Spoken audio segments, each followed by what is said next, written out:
സുഹൃത്തുക്കളെ, എല്ലാവർക്കും മറുപുറത്തിൻ്റെ മറ്റൊരു അധ്യായത്തിലേക്ക് സ്വാഗതം.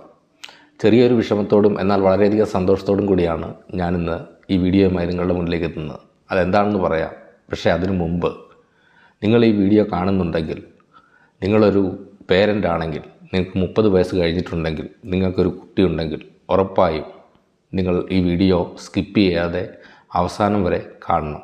കാരണം ഇത് നിങ്ങളെ വളരെയധികം സഹായിക്കുമെന്ന് തന്നെയാണ് ഞാൻ വിശ്വസിക്കുന്നത്. അങ്ങനെ അല്ലെന്നുണ്ടെങ്കിൽ എൻ്റെ കമൻറ്റ് ബോക്സ് ഓപ്പണാണ്, നിങ്ങൾക്ക് വന്ന് എന്ത് വേണേലും പറയാം. പക്ഷേ ഞാൻ ഉറപ്പ് തരുന്നു, 99% ഞാൻ പറയുന്ന ആശയങ്ങളോട് നിങ്ങൾ യോജിക്കും. അപ്പോൾ തീർച്ചയായും ഈ വീഡിയോ കാണുക. ഇഷ്ടപ്പെട്ടാൽ ഷെയർ ചെയ്യുക, സബ്സ്ക്രൈബ് ചെയ്യുക, ലൈക്ക് ചെയ്യുക. കാരണം നിങ്ങളുടെ സപ്പോർട്ട് ഉണ്ടെങ്കിൽ മാത്രമേ ഈ ചാനൽ മുന്നോട്ട് പോവുകയുള്ളൂ. അപ്പോൾ എന്താണ് നമ്മുടെ വിഷമത്തിനുള്ള കാരണമെന്ന് വെച്ചാൽ, 2-3 ദിവസമായി നമ്മൾ ഈ വീഡിയോ ചെയ്യണമെന്ന് വിചാരിക്കുന്നു. പക്ഷേ ഈ വീഡിയോയിലേക്ക് എത്താനായിട്ട് കുറച്ച് ഗ്യാപ്പ് എടുക്കേണ്ടി വന്നു. കഴിഞ്ഞ ഷോർട്സ് ചെയ്ത് കഴിഞ്ഞിട്ട് 2-3 ദിവസത്തെ ഗ്യാപ്പ് നമുക്ക് വന്നു. അതെന്തുകൊണ്ടാണെന്ന് വെച്ചാൽ, ഓൾറെഡി തണുപ്പ് കാലമായല്ലോ, ചെറിയ ജലദോഷവും പനിക്കോളും ചുമയുമൊക്കെ ആയിരുന്നു. അതുകൊണ്ടാണ് വീഡിയോ ചെയ്യാനൊരു താമസം വന്നത്.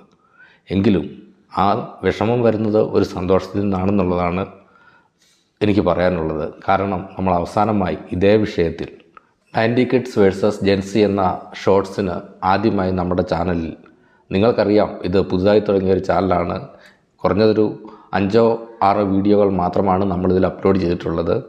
ആദ്യമായി തന്നെ നമ്മുടെ ചാനലിലേക്ക് ഒരു 1000 വ്യൂസ് ഈ പറഞ്ഞ ഷോർട്സിന് കിട്ടിയിട്ടുണ്ട്. അതേ വിഷയമാണ് നമ്മളിന്ന് സംസാരിക്കാൻ പോകുന്നത്. അതുകൊണ്ട് തന്നെയാണ് ഞാൻ വളരെ എക്സൈറ്റഡ് ആയിട്ടുള്ളത്. പക്ഷേ അത് ചെയ്യാൻ താമസിച്ചതിൽ എൻ്റെ വ്യൂവേഴ്സിനോട് ഞാൻ ആദ്യമേ തന്നെ ക്ഷമ ചോദിക്കുന്നു. എങ്കിൽ നമുക്ക് നമ്മുടെ വിഷയത്തിലേക്ക് വരാം. അപ്പോൾ നാം നേരത്തെ പറഞ്ഞ പോലെ ഞാൻ നിങ്ങളോടൊരു കഥ പറഞ്ഞിരുന്നു. നിങ്ങളത് ഓർക്കുന്നുണ്ടോ? ആ കഥ പണ്ട് വളരെ പണ്ട്, ഏതാണ്ട് ഒരു 10-35 കൊല്ലങ്ങൾക്ക് മുമ്പ്, മീനച്ചിലാറിൻ്റെ തീരത്ത് പൂഞ്ഞാർ എന്നൊരു കൊച്ചു ഗ്രാമത്തിൽ, അവിടെ ഓല മേഞ്ഞൊരു വീടും ചാണകം മെഴുകിയ തറയിൽ മണ്ണെണ്ണ വിളക്കിൻ്റെ വെളിച്ചത്തിലിരുന്ന് പഠിക്കുന്ന ഒരു 6 വയസ്സുകാരൻ ബാലൻ. ഞാൻ അന്ന് പറഞ്ഞിരുന്നു, ആ ബാലൻ ഞാനായിരുന്നു. ഒരു പക്ഷേ അത് നിങ്ങളെല്ലാവരും തന്നെ ആയിരിക്കാം. അല്ല, നമ്മളൊക്കെ തന്നെയാണ്. അന്ന് ആ തിണ്ണയിലേക്ക് ചാച്ച കടന്നു വന്നു. പണി കഴിഞ്ഞ് ക്ഷീണിച്ച് അമ്മായി കളയ കുട്ടിയെയും എടുത്ത് അവിടേക്കെത്തി. ആ കുട്ടിയെ ചെറിയൊരു പായിൽ തറയിൽ കിടത്തി തിരിച്ച് ചാച്ചയ്ക്ക് ചായ എടുക്കാൻ ആയി അകത്തേക്ക് പോയി. ഇതെല്ലാം നിങ്ങൾ ഓർക്കുന്നുണ്ടല്ലോ അല്ലേ? അവൻ മലന്ന് കിടന്ന കളിച്ചുകൊണ്ടിരുന്ന അവൻ അമ്മായി പോയി കഴിഞ്ഞപ്പോൾ പതുക്കെ കമന്നു. 4 കാലിൽ ഒരു പൂച്ചയെ പോലെ പതുങ്ങി അവൻ ആ വിളക്ക് ലക്ഷ്യമാക്കി പതുക്കെ എഴഞ്ഞു വന്നു. ഞാനത് കണ്ടെങ്കിലും ചാച്ചയെ അത് തടയുമെന്നോർത്ത് ഞാൻ അനങ്ങാതിരുന്നു. പക്ഷേ എന്താണ് സംഭവിച്ചത്? അവൻ വളരെ പെട്ടെന്ന് തന്നെ ആ വിളക്കിനൊക്കെ അടുത്തെത്തി. ചാച്ച നോക്കിയിരിക്കെ തന്നെ അവൻ കൈ ഉയർത്തി ആ വിളക്കിൻ്റെ നാളത്തിൽ പിടിച്ചു. അത് കഴിഞ്ഞ് അവൻ ഉച്ചത്തിൽ കരഞ്ഞു. ഇത് കേട്ട് ഓടിയെത്തിയ അമ്മായി ചാച്ചയെ ശകാരിച്ചു. നിങ്ങൾ എന്താണ് മനുഷ്യരായി ചെയ്യുന്നത്? കുട്ടി വിളക്കിൽ പിടിക്കുന്നത് നിങ്ങൾ കാണുന്നില്ലേ? കൊച്ചിനെ നോക്കണമെന്ന് ഞാൻ നിങ്ങളോട് പറഞ്ഞതല്ലേ? അതിന് ശാന്തനായി പുഞ്ചിരി കൈപിടിയാതെ അദ്ദേഹം ഒരു മറുപടി പറഞ്ഞു.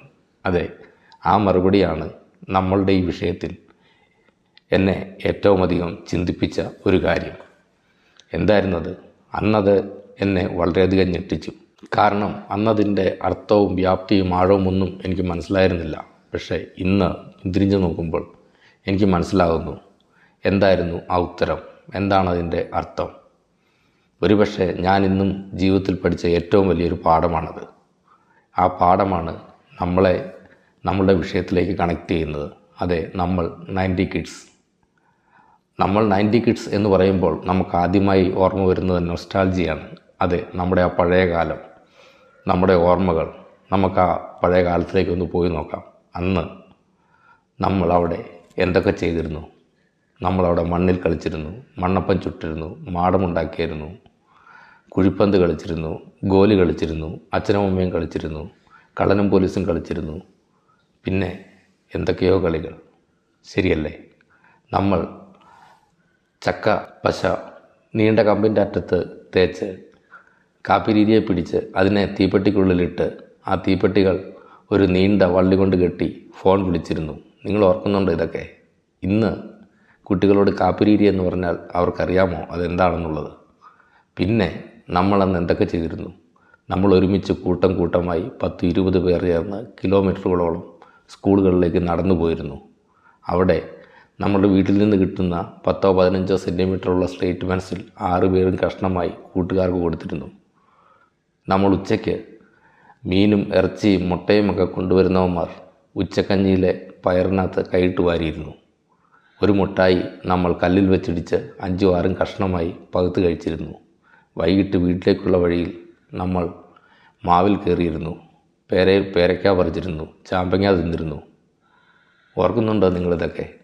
പക്ഷേ അന്നൊന്നും രാമൻകുട്ടി റഹീമിൻ്റെ മുറ്റത്ത് നിൽക്കുന്ന മാങ്ങ പറിച്ചെന്നും പറഞ്ഞോ, അല്ലെങ്കിൽ റഹീം ജോസഫിൻ്റെ പുരയിടത്തിൽ നിന്ന് ചക്ക പറിച്ചെന്നോ പറഞ്ഞോ ഒരു കലാപവും ഉണ്ടായിരുന്നില്ല.